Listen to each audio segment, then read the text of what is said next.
Dad, this year we are celebrating Thanksgiving with family. You are not invited. That is how the betrayal began, and I definitely did not deserve it. And when his wife added that I had not yet earned a place at her table, I replied with only one thing. I am canceling all automatic payments. An hour later, 95 missed calls. And then something happened that turned everything upside down. Before we continue, subscribe to the channel and tell us where you are listening from in the comments. The message arrived at 3:47 in the afternoon on a Wednesday, 2 days before Thanksgiving.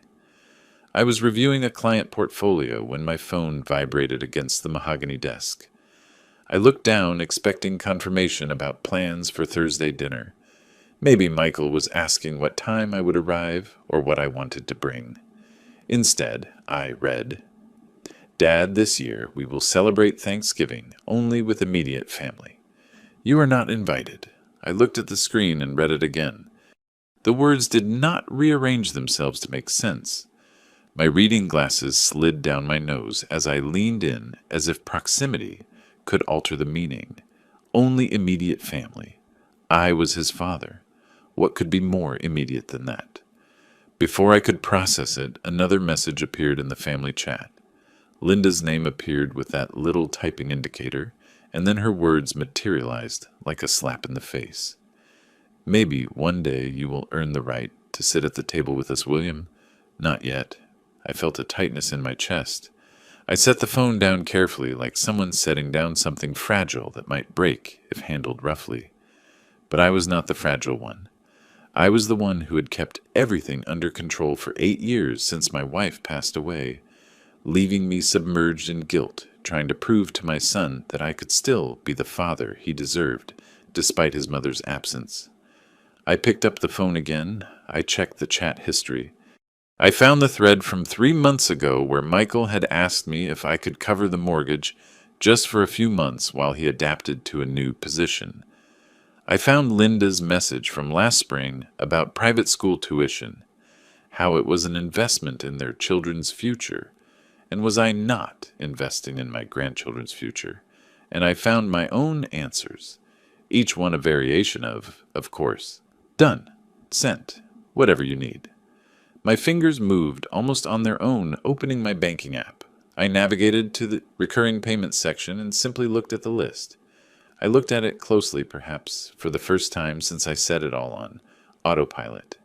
The mortgage payment, Michael's car lease, Linda's car lease, private school tuition for both kids, house insurance, utilities, the premium cable package, Linda's credit card autopay because she had convinced me that her business expenses were actually investments in Michael's future networking opportunities. I murmured the sum, letting every word hang in the empty office. $8,550 a month. Footsteps were heard approaching outside my office. Steve from the suite next door stopped at the doorway already with his coat on. His voice was cheerful and carefree. William, are you leaving soon? Happy Thanksgiving. I looked up and put on my mask. You too, Steve. Drive safely. He waved at me and disappeared down the hall. I heard the elevator ding, and then silence reigned again. Almost the entire building had already emptied out for the long weekend. I was alone with my phone, my computer screen, and a clarity I had not experienced in years. I read Linda's message one more time. Maybe one day you will earn the right, as if I had not earned anything, as if $8,000 a month were just an expectation, an assumption, the price I paid for the privilege of occasionally seeing my grandchildren at whatever event Linda deemed appropriate for my attendance. The screen went a little blurry. I took off my glasses and left them next to the keyboard.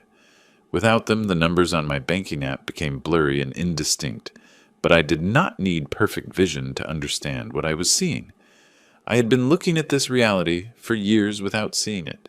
I thought about calling Michael directly, demanding an explanation, asking him what I had done to deserve this dismissal. But I already knew the answer. Nothing. I had done nothing but become indispensable and invisible at the same time.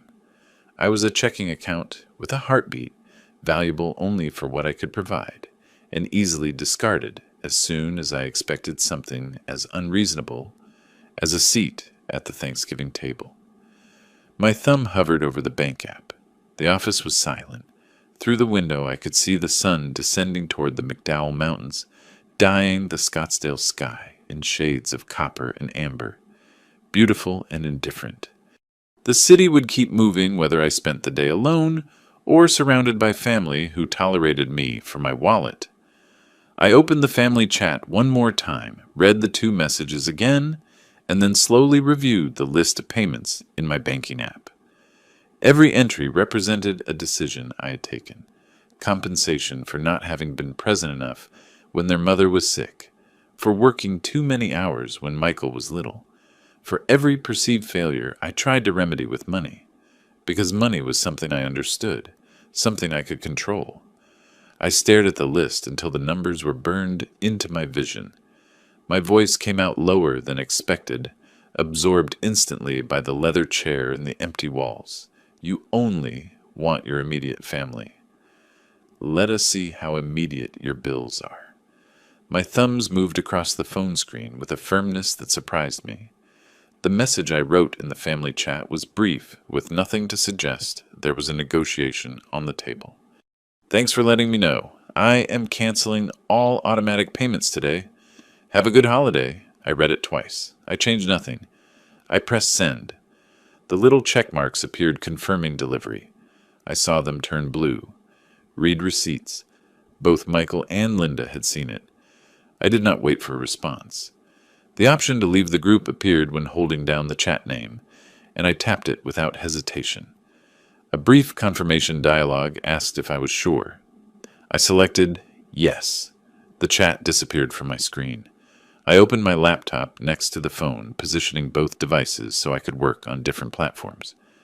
My banking app on mobile, institution websites on the larger screen.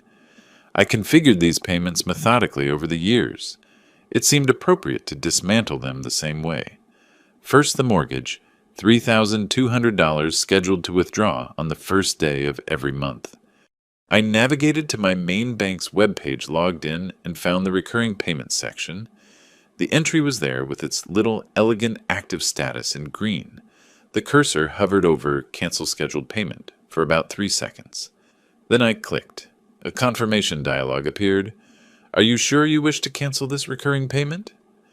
The recipient will not receive an automatic notification. I clicked Confirm. The status changed from green to gray. Cancelled, I murmured to the empty office. 3,200. Not anymore. Then came the car leases. Michael's first. A luxury sedan that, according to him, was necessary for client meetings, even though his sales position required him to work mainly from home. $489 a month. Cancelled. Then there is Linda's SUV, the one she justified saying she needed safe and reliable transport for the grandkids. $512. Cancelled.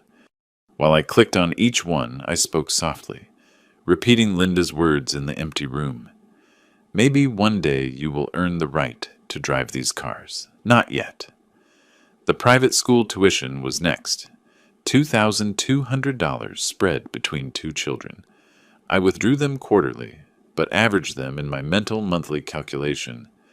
That required logging into a separate education and payment portal. More clicks. More confirmation dialogues asking me if I was sure. I was sure. Home insurance, utilities, the premium cable package that cost more than mine. Every cancellation took between 2 and 4 minutes. Login credentials, security questions, navigation through menus designed to make cancellation difficult. I resolved them with the patience of someone with 40 years in financial consulting. Someone who understood that thorough work takes time. Sometime during the suspension of utilities, my phone began to vibrate. Michael's name appeared on the screen. His photo, taken 3 Thanksgivings ago when he still smiled at me, appeared next to the incoming call notification. I looked at it. I reached out without looking directly at the screen and turned the phone face down. The vibration continued for 30 seconds and then stopped. The silence lasted maybe 2 minutes before starting again.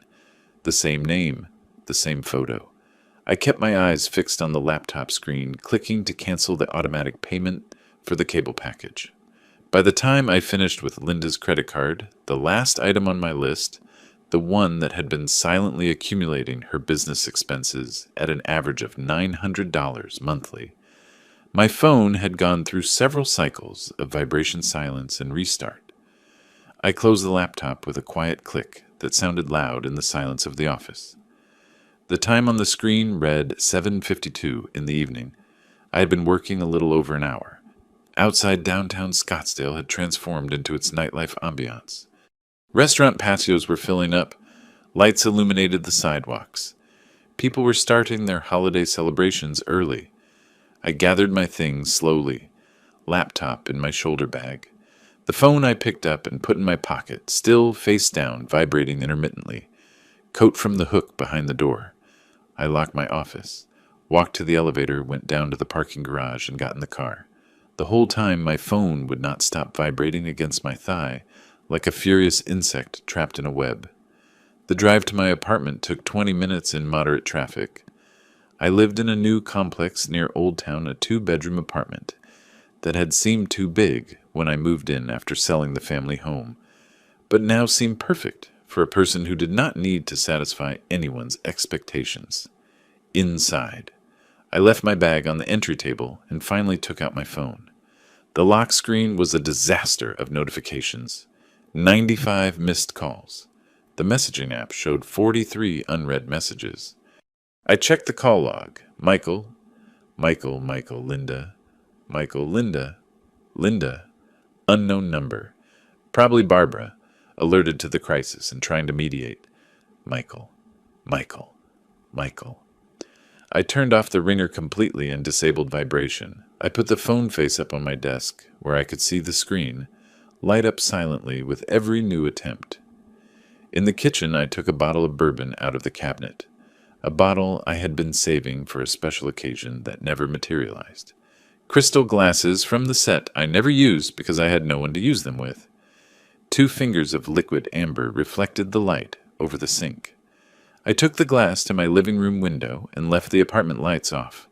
The city stretched out before me in layers of illumination, street lights, building windows, the red and white traffic flows on Scottsdale Road. My phone screen glowed on the desk behind me. Another silent call. I did not turn around. The bourbon was smooth and expensive. I took a slow sip and let it warm me. My voice came out quiet in the darkness. 8 years. 8 years trying to compensate for her absence. They never appreciated a single day. The phone screen went dark.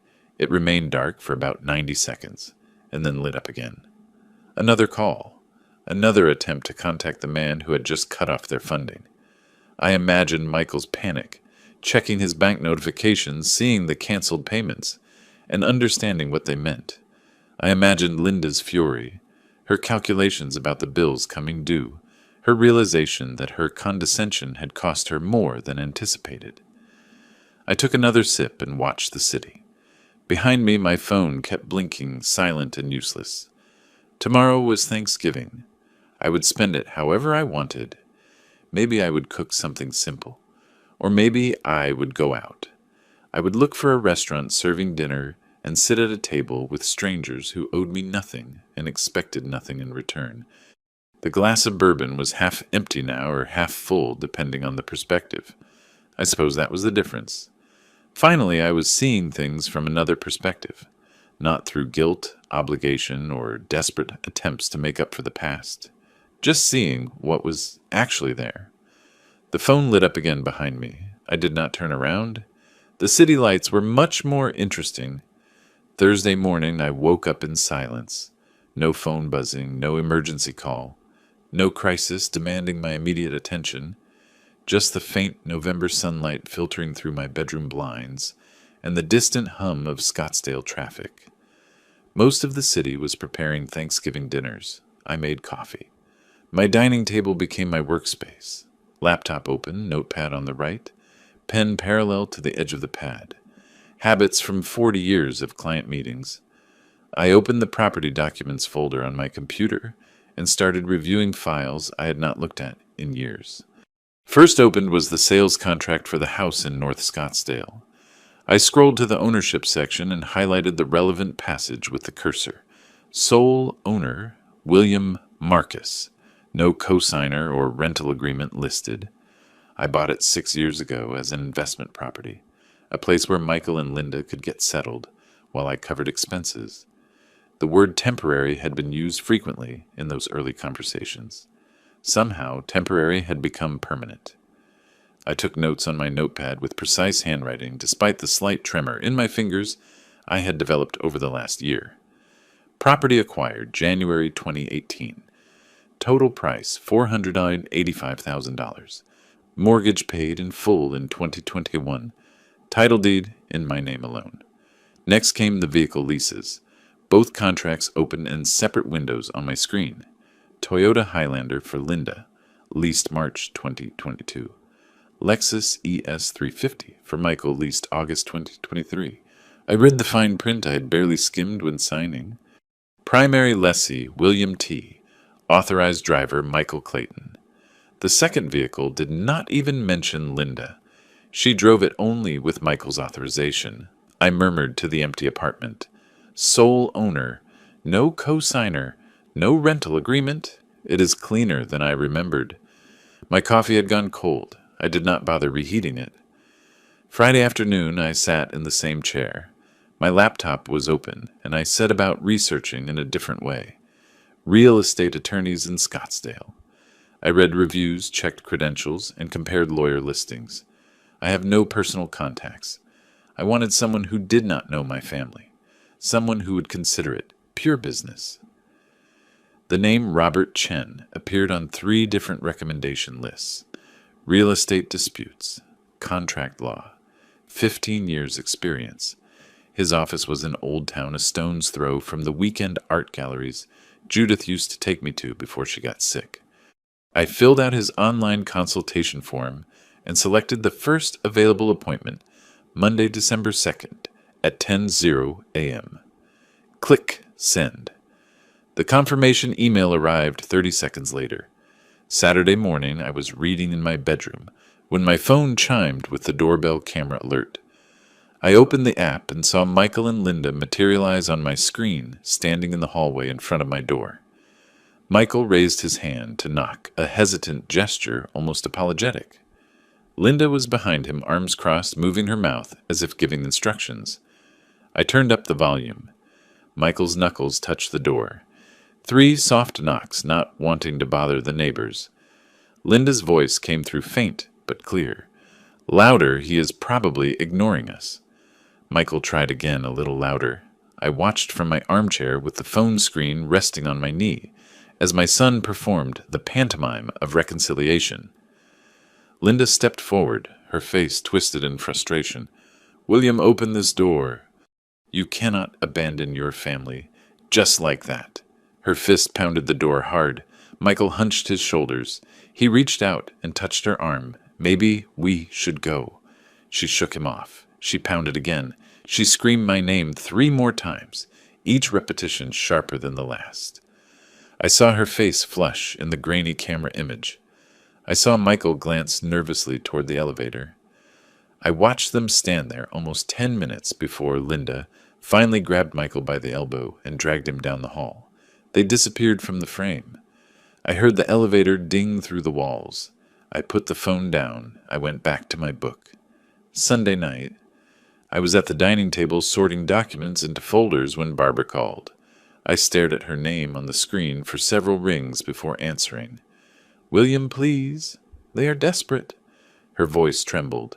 Genuine distress rather than manipulation, at least at first. The children need their grandfather. Do not destroy this family for a single mistake. I kept a measured tone. I am not destroying anything, Barbara. I am simply choosing not to fund those who treat me with contempt. But they apologized. No. Linda told me I had not earned the right to sit at the table with my own family. Michael agreed with his silence. That is not a mistake. It is a demonstration of how they see me. She changed tactics. I could hear it in her breathing, the brief pause before the next sentence. How can you be so cruel? Your wife would be ashamed of you, right now. A chill invaded my chest. My wife would want me to keep my dignity. Goodbye, Barbara. I ended the call. I put the phone face up on the table and watched it light up twice more with her attempts to call back. I did not answer. The apartment felt especially quiet after that. I organized the last folder, slammed it shut, and stacked it with the others. I leaned out my window and watched the Sunday afternoon traffic, the restaurants with their orange outdoor heaters, lit couples walking their dogs, the daily rhythm of those not spending the holiday weekend remembering family failures. I spoke to the empty room. Everyone thinks money is synonymous with love. No one asks what love is worth without respect. My reflection in the window glass looked older than 62 years, tired but not defeated. There was a difference between exhaustion and surrender, and I had spent too many years confusing them. Monday morning would arrive. The lawyer would review my documents, and we would begin the work of dismantling what I had built. My phone notification light blinked ceaselessly, more messages I would not read that night. Outside the city continued its weekend of disconnection, oblivious to the small domestic war, waging in voicemails and doorbell recordings. I moved away from the window, made a simple dinner, and ate it at the table where my laptop and notepad awaited the next day's phase. The silence was no longer uncomfortable, but clarifying. Monday morning arrived with the clarity that arises after an irreversible decision. I showered, dressed in dark gray trousers and a button-down shirt, business casual, the uniform of a man who still went to the office daily and understood the difference between casual and sloppy. I gathered my documents into the leather portfolio my first firm had given me for retirement, back when retirement seemed like something that only happened to other people. I drove from my apartment to Old Town Scottsdale and parked in the public lot near the art galleries. I walked 3 blocks in the crisp December air to Robert Chen's office, a modest 2-story adobe structure with desert landscaping that somehow managed to look professional and modest at the same time. I pushed open the glass door exactly at 10. The receptionist directed me to a conference room where Robert waited. He was younger than I expected, maybe about 45, with black-rimmed glasses and a firm handshake that denoted confidence rather than aggression. "Mr. William, please have a seat." I sat across his desk, placed my portfolio on my lap, and unzipped it calmly. Robert settled into his chair with a legal pad in front of him and pen already uncapped. "I reviewed the basic information from your inquiry form," he said, "but I would like to see the documents. Let us start with the deed to the house." I pulled it from the portfolio and slid it across the desk. He examined it with the same attention I recognized in my own work, someone who knew which details mattered. He took some notes and looked for information. "The vehicle leases, please." I handed them to him. He spread it all out on his desk like a poker hand, with documents unfolded so he could see them all simultaneously. He spent almost 20 minutes reading, comparing, and occasionally glancing at the bank statements I had included showing 8 years of payment history. When he finally leaned back in his chair, his expression had not changed. Professional neutrality, the kind that makes good lawyers valuable. "Mr. William, legally speaking, your position could not be stronger. They have no written lease agreement, no proof of payment, no claim to the property.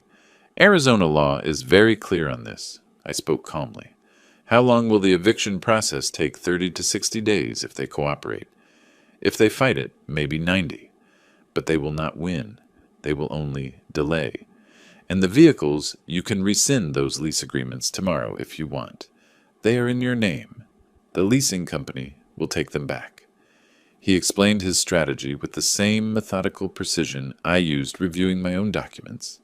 First, we would send a formal eviction notice. With 30 days to vacate, we would document everything they did in response. Every call, every message, every appearance at my door. If they claimed I had verbally agreed to let them stay indefinitely, we would have a paper trail proving otherwise. "When can you send the notice?" I asked. "I can have it drafted by Wednesday with courier delivery to their home Thursday at the latest." He quoted me a retainer of $5,000. I did not hesitate. I took my checkbook from the inside pocket of the portfolio and wrote the check with practiced movements. 40 years of signing checks had made the motion automatic. I tore it out and slid it across the desk. Robert examined it briefly, then reached out again. "I will be in touch Wednesday with the draft for you to review." I shook his hand, gathered my documents, and left his office with the feeling of having completed any other professional transaction, which was precisely what it was. Back at my apartment that night, I returned to my usual routine. Dinner news the stack of client files I had brought home to review. Around 9, I opened my laptop to check mail and saw Michael's name in my inbox. Subject: Dad, please. I opened it and read 3 paragraphs of apologies with excuses. Linda had pushed too hard. He should have stopped her. She never meant to hurt me. Could we sit down and talk, please? He knew he had made a mistake. I read it twice. I considered the careful wording the way he presented himself as a victim of Linda's influence, rather than a willing participant in my exclusion. The request for conversation that carefully avoided any real acknowledgement of years of receiving without gratitude. I murmured at my screen 8 years too late for that conversation.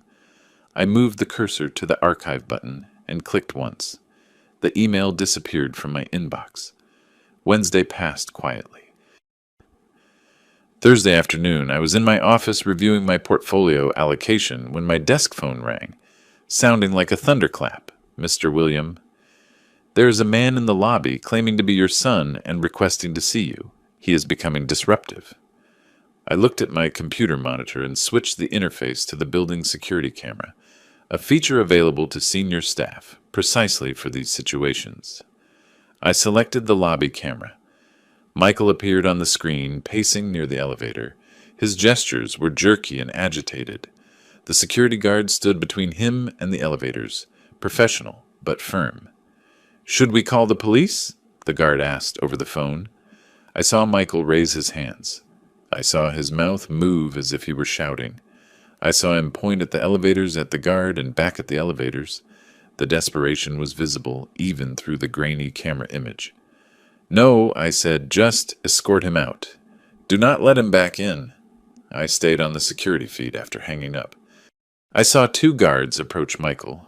I saw him argue, shoulders hunched, just like at my apartment door. I saw him finally turn toward the exit, surrounded by security, his whole body radiating defeated fury. The lobby returned to its usual rhythm.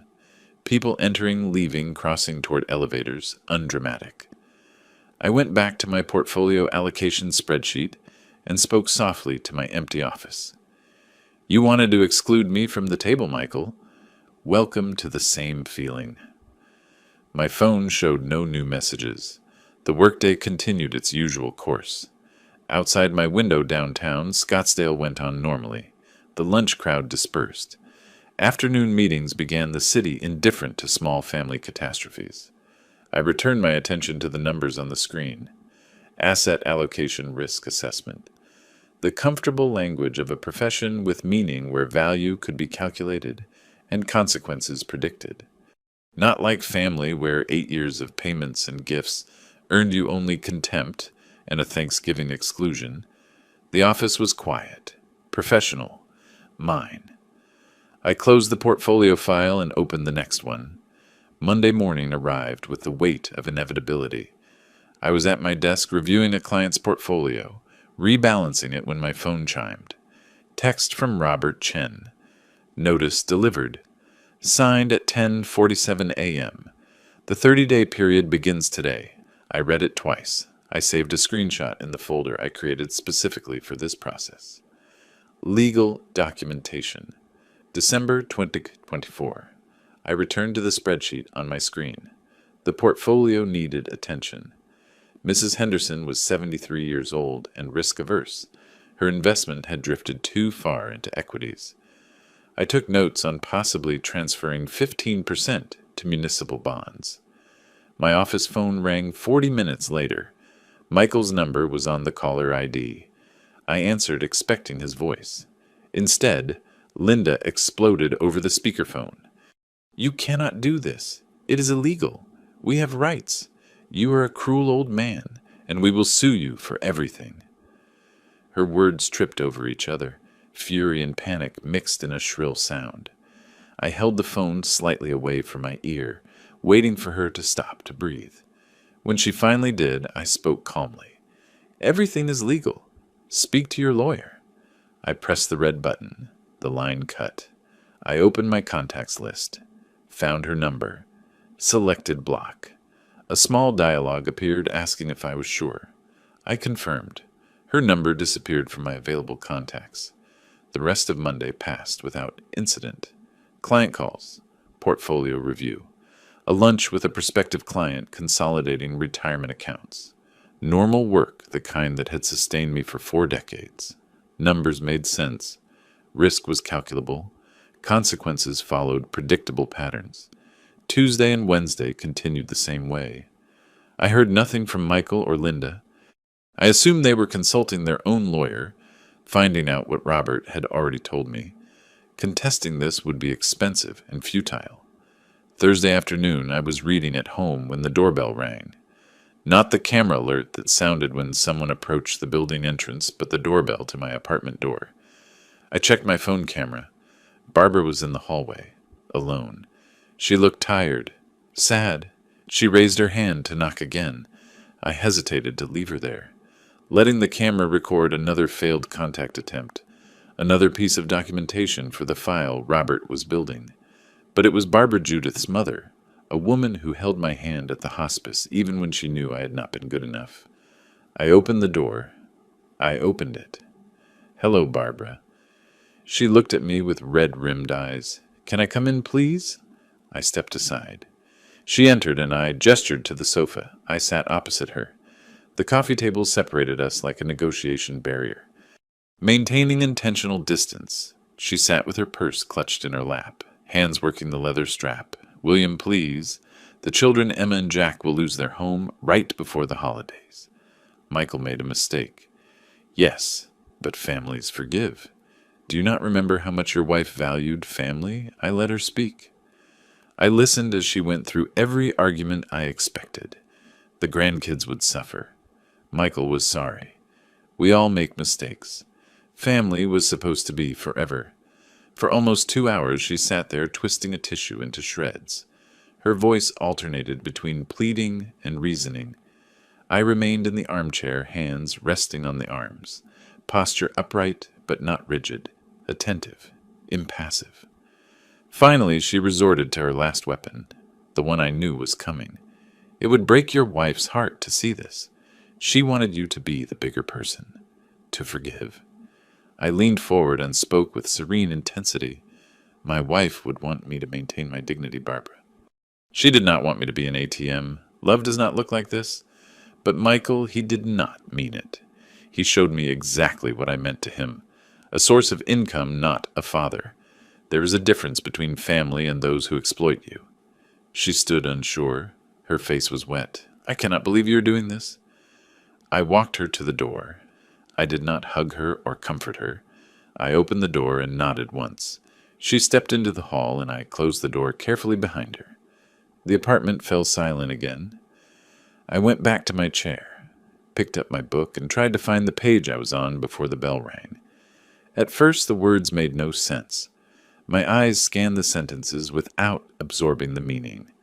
I put the book down. I looked at the closed door and spoke to the empty apartment. Everyone confuses enabling with loving. I no longer remember that confusion. The afternoon light was fading outside my windows. Traffic noise from Scottsdale Road could be heard. Someone's TV played faintly down the hall, a holiday sale commercial. Cheerful voices promising perfect gifts. I thought about Barbara's face as she left, the genuine pain she felt. She thought she was helping. She thought she was defending family values. But family values without mutual respect were not values at all. They were just chains disguised as connection. My phone was on the nightstand, dark and silent. No new messages. Apparently Michael and Linda had learned of Barbara's failed mission. Or maybe they were waiting to see if she had sown doubts that would turn into capitulation. They would wait a long time. I picked up my book again, found my place. This time the words made sense. The story continued moving forward. Characters made choices and faced consequences. The narrative arc tilted toward resolution. Outside, the December afternoon turned to night. City lights came on one by one, outlining the familiar geography of my adopted home. Scottsdale in winter. Cool, clear, beautiful in its desert way. I chose to live here after Judith died. Sold the family home in Tempe, where we raised Michael, where every room held memories of her illness and my inability to be present enough, attentive enough. The husband she deserved. I started fresh in this apartment of clean lines and no history. Maybe that was what I was doing too. Starting fresh. Choosing a life without the weight of expectations I could never fulfill, no matter how many checks I signed. The book's protagonist made a difficult choice on the page before me, walking away from something comfortable but toxic. I understood that character better now than this morning. Wednesday, December 18th at night, I was finishing a late meeting when my phone started vibrating nonstop. I ignored it. The client needed my attention more than incoming messages. But after the third notification in a few minutes, I looked down. 3 texts, all from colleagues. Variations on the same theme. Did you see what they are saying about you online? The meeting ended at 6. I thanked Mr. Patterson, walked him to the elevator, returned to my office, and finally checked my phone. 4 more messages had arrived. 2 from Scottsdale Chamber of Commerce acquaintances. 1 from Steve the neighbor. 1 from a former client, all asking the same question. I opened Facebook, which I had last checked in September. I navigated to Linda's profile. It was public, so it was easy to find the post. Posted at 3 in the afternoon. My father-in-law is evicting us. His own son, daughter-in-law, and 2 small grandchildren, with 30 days' notice right before Christmas. We have nowhere to go. I never thought family could be so cruel. Please pray for us. 47 comments, 23 shares. I scanned the responses. Variations on outrage and sympathy. Oh my God, how terrible. What kind of person does this, poor babies? I closed the app. I sat in my office chair, staring at the dark phone screen. This was the strategy shift Robert had warned me about. When legal options fail, people turn to public opinion, the court of social media instead of the court of law. I opened my photo gallery, found the screenshots I saved in November, the family chat messages, Michael's exclusion, Linda's condescending words about my right to sit at their table. I wrote individual text messages to 2 colleagues I had known for 20 years. I attached the screenshots. My message was brief. This is what motivated my decision. I will not engage publicly, but you have known me for 20 years. You can judge for yourself who is being unreasonable. Sent to both. I closed my phone, gathered my things, and went home.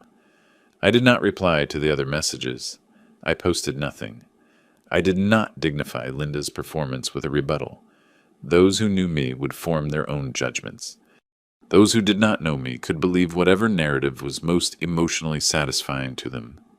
The rest of the week passed quietly. Work, home, usual routines. My phone finally stopped vibrating with concerned messages as the social media storm gave way to fresher drama. Sunday morning, December 22nd, I was reading in my armchair when the doorbell camera alerted me, not my apartment door, the building entrance. I opened the app. Michael, Linda, and Barbara were outside on the sidewalk, not approaching the door, simply standing there, positioned, where anyone entering or leaving the building could see them. Linda held Emma's hand. Michael carried Jack on his shoulders. I put down my book, made coffee, leaned back in my chair and checked the camera periodically. They stayed an hour, a carefully staged family gathering that coincidentally took place outside my building on a Sunday morning when residents were coming and going, and surely someone would mention it to me. When forced to come down and connect, I spoke to my empty apartment, staging a chance encounter. I have managed investment portfolios for 30 years. I recognize a setup when I see one. They gave up around 11:30. I watched them walk to their car. Michael had slumped shoulders, Linda with jerky, accusatory gestures, Barbara following closely, looking defeated. Christmas arrived on Wednesday. I had reserved at the Mission an upscale restaurant in Old Town that remained open during the holidays. I wore a casual blazer and dark trousers. I arrived there at 6 in the evening and left the car with the valet with a generous tip. The restaurant was half full. Couples, families, and a few other solitary diners scattered throughout. I asked for a table near the window. I ordered the daily special and took out the book I had brought. I spent 2 hours there reading between courses, watching the sunset dye the McDowell Mountains in shades of copper and purple, listening to conversations at other tables, the pleasant murmur of people belonging. No one bothered me. The waiter was professional and discreet. The food was excellent. The wine paired perfectly with every course. I paid the bill, wished the staff happy holidays, and drove home through empty streets.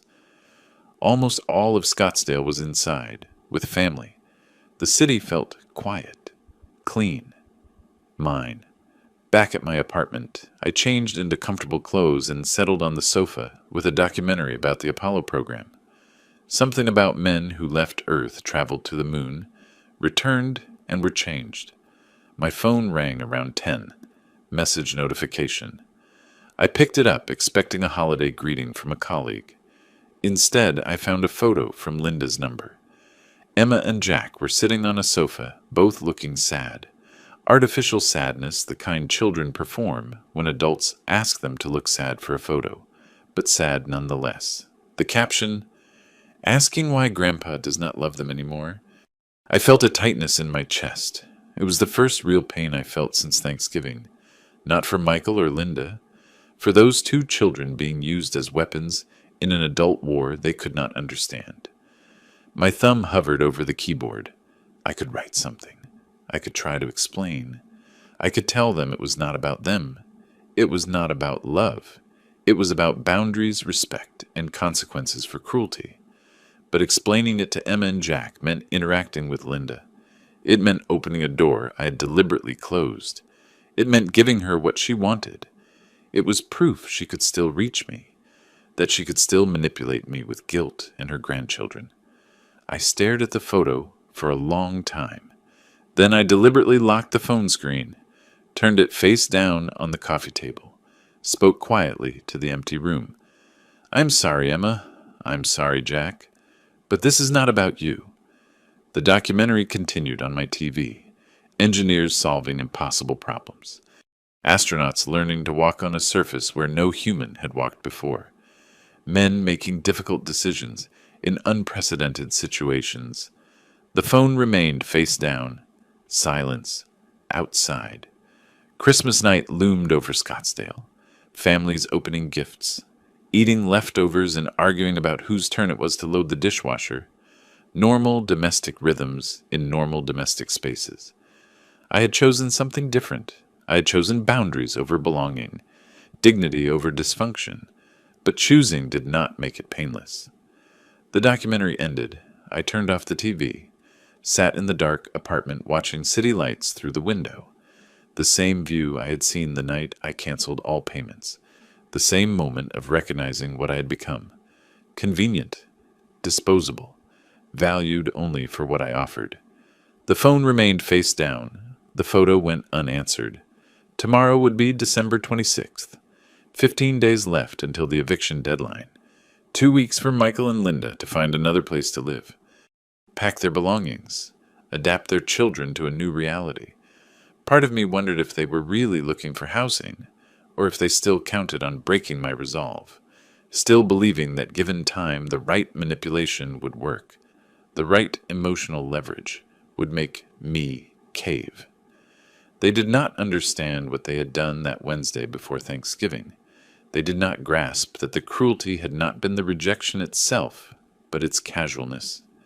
The assumption that I was so beneath them, they did not even need to be diplomatic about excluding me.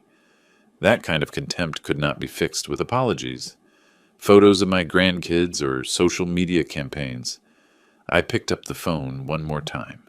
Looked at the photo again. Emma was 8, Jack 6, old enough to remember their grandfather, young enough to get used to his absence. Children were resilient. Adults pretended not to be, used them as shields and weapons. But children adapted. I locked the screen again. Left the phone on the coffee table. Went to bed. The morning after Christmas, I sat at the dining table with coffee cooling next to my laptop.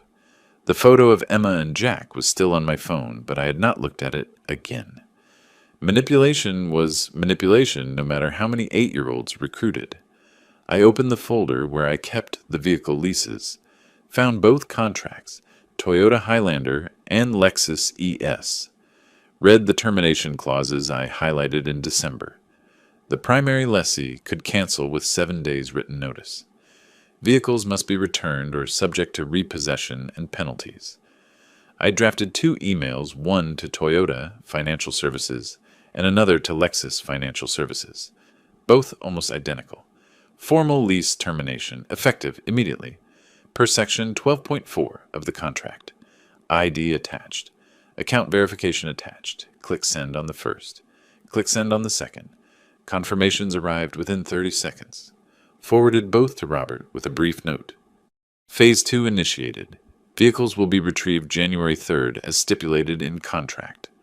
The rest of the week passed in that strange dead zone between Christmas and New Year's. Office was practically empty. I reviewed portfolios, rebalanced allocations, prepared for the January rush when clients wanted to discuss tax strategies. Friday, January 3rd morning. I was at my desk when my phone vibrated. Motion detected at North Scottsdale property. I installed security cameras in November when I realized I might need documentation. The owner has the right to monitor his investment. I opened the app. Watched the live feed as a tow truck backed into the driveway. Front door flew open. Linda appeared in a bathrobe, mouth already moving, hands gesturing frantically. I turned up the volume. I cannot. It is my car. I need it. You cannot take it. The driver stepped down from the cab, burly guy in coveralls, clipboard in hand. Walked toward her with the patience of someone who has done this many times. Ma'am, I have authorization from the lessee to retrieve this vehicle. The lease is terminated. You need to remove all personal belongings now. She positioned herself in front of the Toyota, actually put herself between the truck and the vehicle, as if that could stop something. I have children. How am I going to take them to school? The driver showed her papers, pointed to specific lines. Even from the camera, I could see her face go through a series of emotions. Disbelief, rage, despair. She pulled her phone from her robe pocket, started dialing. Probably Michael, probably me. Did not matter. The driver gave her 5 minutes to clear her stuff from the car.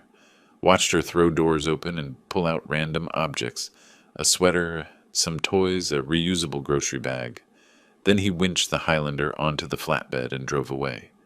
Linda stood in the driveway with her belongings, watching the truck disappear down the street. Saturday, Michael's Lexus followed the same path. I watched that too. Different driver, same professional patience. Michael tried standing in front of the car, arms spread, talking fast. Driver made a call, probably to the leasing company, maybe police. Michael slumped, stepped aside. The Lexus vanished on another flatbed. My phone started receiving texts from numbers I did not recognize. Linda must be borrowing phones now that hers was blocked. I read them without replying. Variations on despair and fury. Then I added each new number to my block list. The week between vehicle recovery and eviction deadline felt longer than it probably was. Went to work, came home, checked security cameras, occasionally seeing Michael and Linda loading boxes into a moving truck they had rented. Thursday, January the 9th night, I sat in my dark apartment with only my laptop screen glowing. Opened security feed and watched. Michael and Linda making trip after trip. Boxes, furniture, lamps. Everything they had accumulated over 6 years, living rent-free. Their movements were mechanical.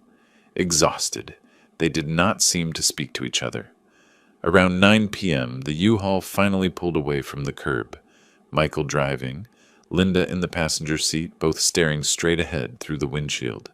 The house stood empty under streetlights. I closed the laptop, sat in the dark for a while. Felt relief, not triumph. This was not victory. It was just the end of an unsustainable situation, like finally selling a bad investment. You did not celebrate. You just stopped losing money.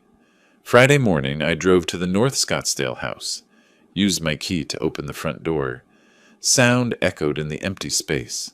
I walked slowly through every room, my footsteps too loud on hardwood floors. The house smelled of cleaning products and abandonment. They had tried to leave it presentable, probably hoping I would not claim damages. In the hallway, I found scratches on the wall, looked like furniture scraped it during the move. In the living room, a dark stain on the carpet near where the sofa had been. Probably coffee or wine, too set to clean. I photographed both, not because I planned to do anything about it, just documentation. Proof of what was left behind. My phone vibrated. Text from Robert. "Move out clear," I replied. "House inspection complete.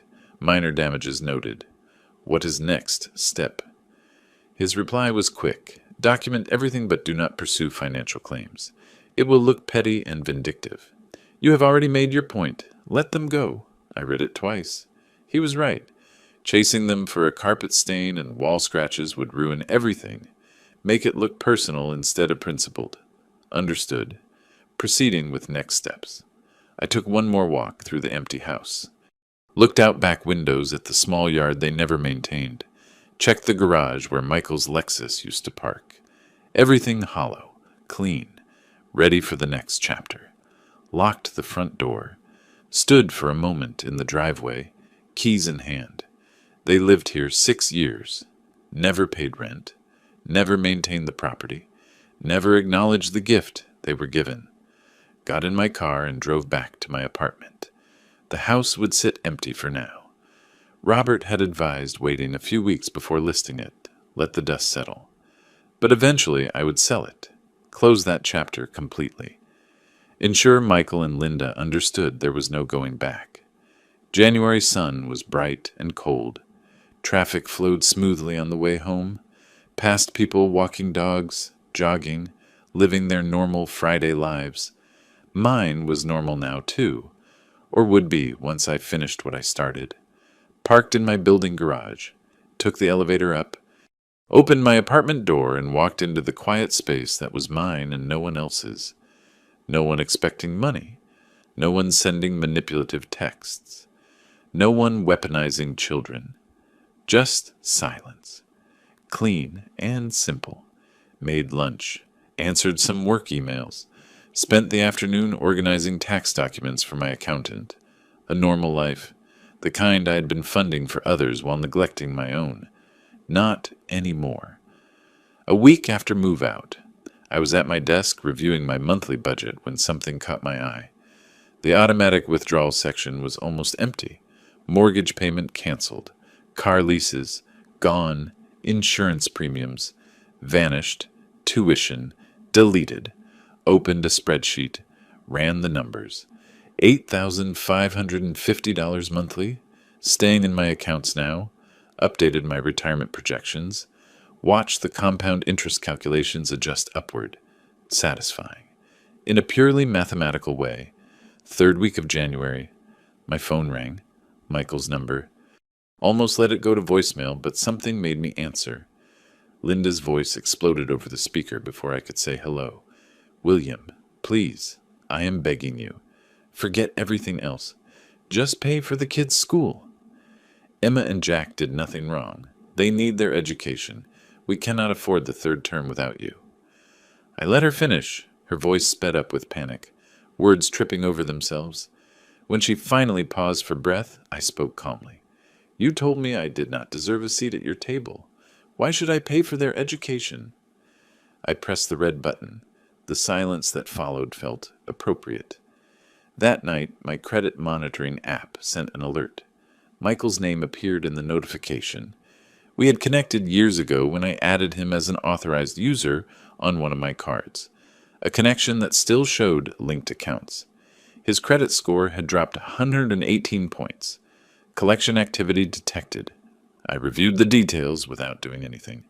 Closed the app. Went back to the book I was reading. Financial consequences were unfolding exactly as they inevitably would. When you live beyond your means and your safety net disappears, math becomes ruthless. Early February, I received a thick envelope in the mail. Address written in careful, childish handwriting. Crayon drawings decorated the edges. Flowers, hearts, and stick figures. I opened it standing by the dining table. Pulled out lined paper with clear lettering. Dear Grandpa, please forgive Mom and Dad. We miss you. Love, Emma and Jack. Held it up to the light. Letters were too uniform, too perfect for an 8-year-old. Spacing too deliberate. The phrasing, please forgive Mom and Dad, clearly adult. I put it in the documentation folder, not the trash. Proof that manipulation continued, that Linda was still using children as weapons instead of taking responsibility. Spoke quietly to the empty apartment. Weaponizing 8-year-olds. Handwriting isn't even close. Did she really think I wouldn't notice? Then sorry you got caught in this. Emma, but your parents need to learn. Mid-February, I scheduled an appointment with a real estate agent. Patricia Morgan had good reviews, specialized in North Scottsdale properties. We met at her office in Old Town. She reviewed the house details on her computer. 4 bedrooms, 3 baths, 2-car garage, prime location, well maintained. It is a lovely property. Mr. William, prime location, great condition. We should have no trouble at this price point. May I ask if proceeds are going into another property? My answer was simple. No, I am simplifying my portfolio. This was an investment that did not work out. She nodded. Understood that investment properties sometimes did not perform. Did not need to know the investment had been in family, not real estate returns. Signed the listing agreement. $675,000. Slightly above market, but the house justified it. Patricia said she would have the sign up in a few days. Photos on MLS by the weekend. Before going home, I called Robert. Are you sure about selling? He asked. Once sold, there is no going back. I am sure. They need to understand this door is closed forever. No reconciliation, no second chances. It is over. He was quiet a moment. Then all right. You have been consistent from the start. I respect that. After the call, I drove past the North Scottsdale house one last time. Slowed down as I approached. For sale sign not up yet, but would be soon.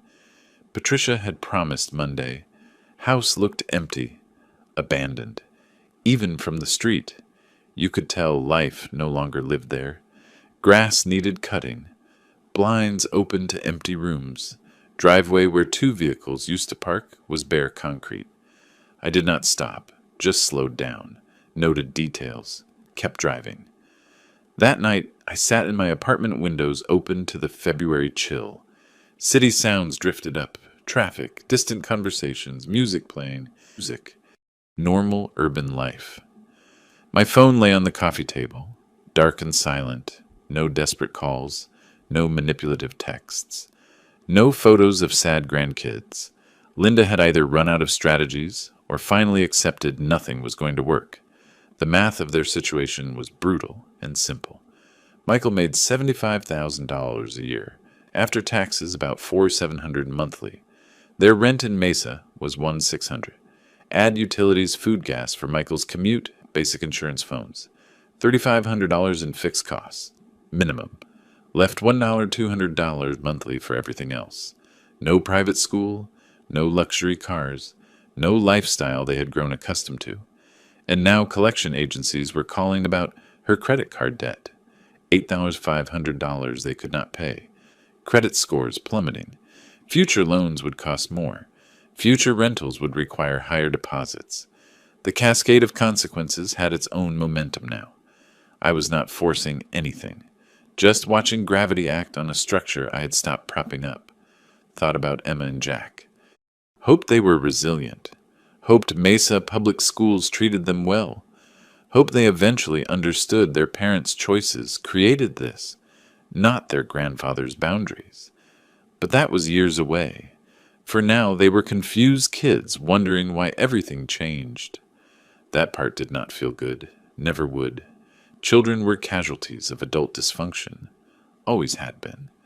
I had tried to prevent it by funding their lifestyle, but all I had done was delay the inevitable and enable their parents' irresponsibility. Sometimes the kindest thing was to stop being kind in ways that fostered dependency. Outside the city continued its nightly rhythm, restaurants filling, couples walking to dinner, everyday movements of people living within their means, maintaining dignity, not exploiting relatives. I closed the windows. Apartment fell silent again. Retirement account healthier than in years. Stress level down. Self-respect restored. Low prices. The estrangement of a son who had shown his true character. Distance from grandchildren used as pawns. Judgment from those who did not know the whole story. But I had paid higher prices before. Paid them monthly for 8 years. Paid them in dignity, in self-respect, in the slow erosion of knowing I was being used. This price, loneliness, judgment, irrevocability at least, was honest. Made dinner. Watched news. Prepped for tomorrow's client meetings. House would sell. Last thread would be cut. And I would continue the life I had reclaimed. Quieter, smaller, but mine. Late February, I was reviewing quarterly client portfolios when my phone vibrated. Building security. Mr. William, your son, is in the lobby again demanding to see you. Should we call police this time? I switched my monitor to security feed. Michael pacing near elevators, gesturing at guard. Face red, shirt wrinkled, looked like a man barely holding it together. No. Just escort him out. Document the incident. Watched him argue a minute more before security guided him toward door. Shoulders slumped, defeated, felt pity, but it was distant, clinical, like watching a stranger deal with a problem they created. That afternoon, an email arrived. Subject: You are destroying us. Opened it. Read Michael's accusations, my vindictiveness, how grandkids were suffering, how he was telling everyone the truth about what kind of father you are. Archived it without reply. Let him tell whoever he wanted. Those who knew me would form their own judgments. March 1st, I drove to the coffee shop where Barbara had asked to meet. She was already there, hands clutching a cup, eyes red from recent crying. Please, William, for my daughter's sake, there has to be a way to fix this. I sat down, took out my phone, opened the folder of screenshots kept since November, slid device across table. She read Thanksgiving messages, Michael's exclusion, Linda's words about earning the right to sit at their table. Watched her face transform pleading to shock. 8 years, I said quietly. Over $100,000 a year, and I did not even deserve an invite to Thanksgiving. Scrolled to more proof. Bank statements showing payments. Lease agreements in my name. House deed. Every document presented with precision of financial presentation. Barbara started crying, hand over mouth. I did not know. Michael told me you cut them off for no reason, that Linda was trying to help manage your finances, and you got angry. This, she pointed at phone, is completely different. They excluded you from Thanksgiving, then told me I had to earn the right while I paid for everything. She wiped tears. My daughter would be so ashamed of how Michael turned out. She always worried he depended too much on you, that you were too generous. She was right. Reached out, touched her wrist gently. I do not blame you, Barbara. You did not know. But I will not be manipulated any more, not even by people I love. Your daughter understood dignity. She wanted me to keep mine. She nodded, squeezed my hand. Alliance shifted in that moment. Not against Michael, but toward truth. Mid-March, my phone rang. Patricia Morgan. Mr. William, excellent news. We have an accepted offer, $670. Or cash buyer, 30-day close. Thanked her. Ended call. Sat in office chair, letting it sink in that last physical link was broken. When sale closed, I netted $460,000 after clearing mortgage and fees. Met with financial advisor. Moved it into municipal bonds and dividend stocks. Conservative. Stable. Funding my retirement, not someone else's lifestyle. April Michaels served with court summons. Credit card company suing for $11,200. Original debt plus interest and fees. Court ordered wage garnishment, 25% of his paycheck. Did not hear from Michael, but from credit monitoring app, still showing linked accounts from years ago. Saw alert without emotion. Cascade of consequences now had its own momentum. Early May, Detective Rodriguez from Scottsdale PD called, Mr. William, need to ask some questions regarding complaint filed by Linda Willis, alleging financial exploitation. Kept calm. Will have my attorney contact you with all relevant documentation. This is a false claim. Send everything to Robert. 2 days later, Rodriguez called back. Mr. William, we reviewed everything.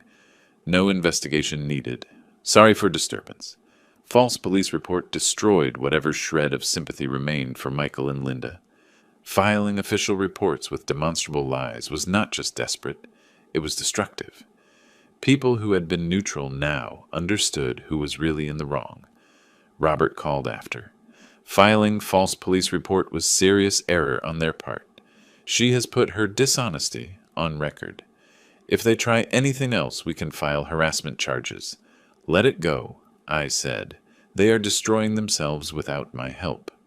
July arrived hot and clear. House sold. Vehicles gone. Automatic payments a thing of the past. Michael and Linda's relationship reportedly crumbling under financial and emotional pressure. Did not follow details anymore. Unnecessary. Mission complete. Was not revenge, just consequences and boundaries respected. One evening sat on my terrace watching sunset over McDowell Mountains. Phone showed investment balance. Healthy. Growing. Secure. Calendar showed client meetings and dinner reservation at restaurant I wanted to try. Normal life. Mine. No one else's. Satisfaction was not triumph. Was not joy. Just peace knowing I had reclaimed something given away too freely. My dignity. My autonomy. My right to be treated with basic respect. Justice. I learned. Was not about punishment. It was about refusing to participate in one's own exploitation. About drawing lines and holding them even when people cried, threatened, or tried to weaponize children. Sunset painted sky layers of orange and purple. Beautiful. Indifferent. Mountains did not care about family dramas, financial fallouts, or revenge stories. Neither did I. Not really. Story was over. Only living the life I reclaimed remained. August 1st arrived with morning heat already building. Sat at dining table with coffee laptop, open checking emails, quarterly reports, meeting confirmation junk mail about extended car warranties, and then Michael's name in inbox, subject. I get it now. Almost deleted without reading. Almost. But cursor hesitated. Clicked. Dad, I get it now. We were wrong. I was wrong. Not asking forgiveness because I do not deserve it. Just want you to know I do not blame you anymore. You did what you had to do. Trying to be better for Emma and Jack. No signature. No love, Michael. Just those words. Read twice. Hovered cursor over reply. Started typing. I appreciate that. Stopped. Deleted. Started again with thank you. Stopped again. Finally closed email without replying. Moved to folder named Archive Not Trash. Received my confirmation. No reply necessary. 10 days later, Barbara called. Asked if I wanted coffee at our usual spot. We had re-established relationship after March revelation. Met monthly now, over lattes, she told me. Michael is working himself to exhaustion. 2 jobs, IT position during day, Amazon warehouse evenings. Linda asked for divorce, moved to Texas to live with her mother, put down my cup. How is he managing? Barely, but trying. Kids with him weekends. He is drowning in debt, but asking nothing from you. Asked me to tell you he is trying. Not so you forgive him, just so you knew. Took out my phone, found photo from years ago. Michael as teenager, smiling with his mother at high school graduation. Showed Barbara. That is the son I remember. Hope he finds that person again. She nodded, sat in comfortable silence a moment, then asked carefully, "Barbara, I know Emma and Jack visit you weekends. Would it be possible not now, but someday to see them at your place? Not as part of fixing things with Michael. Just separately." She reached out, squeezed my hand. "Think that would be good for everyone?" Michael will not object. He knows he destroyed that relationship, and kids need good people in their lives. Next weekend drove to Barbara's house in Phoenix. Carried bag with board game I bought. Ticket to ride. Age appropriate engaging. Emma and Jack in living room when I entered. Froze. "That is great-grandma's friend," Barbara said smoothly, not forcing Grandpa label. Within an hour we were sitting cross-legged on floor. Little hard at 62, but worth it playing game. Handed dice to Emma. Showed Jack how to count spaces. Let afternoon unfold naturally. Midway through game, Emma looked up. "Great-grandma says you used to come to all our school plays. Why did you stop?" Looked at Barbara. She gave small nod. "Life got complicated, sweetie, but glad I am here now." Jack, focused on game piece, asked, "Can you come next weekend too? We will see, but I would like that." Game continued. Laughter, simple conversations, no agenda other than being present. Leaving, Emma gave goodbye hug. Jack waved from behind Barbara's leg, still shy but warming up. Drove home feeling something unexpected. Not triumph, not vindication, just peace. Last evening of August, stood on terrace sipping iced tea, watching sun dip over mountains. Phone showed financial dashboard. Retirement accounts healthy. Cash reserves strong. Monthly budget clear, simple. 9 months since Thanksgiving. 9 months since text, telling me I had not earned right to sit at their table. Thought briefly of Michael in warehouse. Emma and Jack in smaller school. Felt neither guilt nor glee. Just acceptance of consequences and boundaries maintained. Switched to photo gallery. Found picture from Barbara's house. Kids and I laughing over board game. Allowed myself small smile. Had not won back family. That was no longer goal, but had won back myself. My dignity. My autonomy. My right to be treated with basic respect. Investment proceeds sat safe in conservative funds. No parasitic payments draining accounts.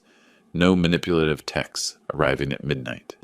No photos of sad grandkids designed to weaponize my love. Just my life, clean, simple, mine. Sky turned amber and pink. City below began evening transformation. Lights coming on. Traffic patterns shifting. People going home from work or out to dinner. Spoke softly to empty terrace. 9 months. Feels longer. Feels like different life. Then quieter. I do not need them to be sorry. Just need them to stop taking. And they have. Michael was learning consequences.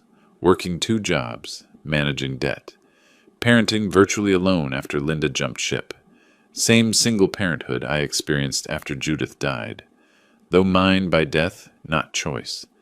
Maybe he would come out better for it. Maybe he would find that teenager and photo the one with potential before entitlement and manipulation became his operating system. Or maybe not. Either way, not my responsibility anymore.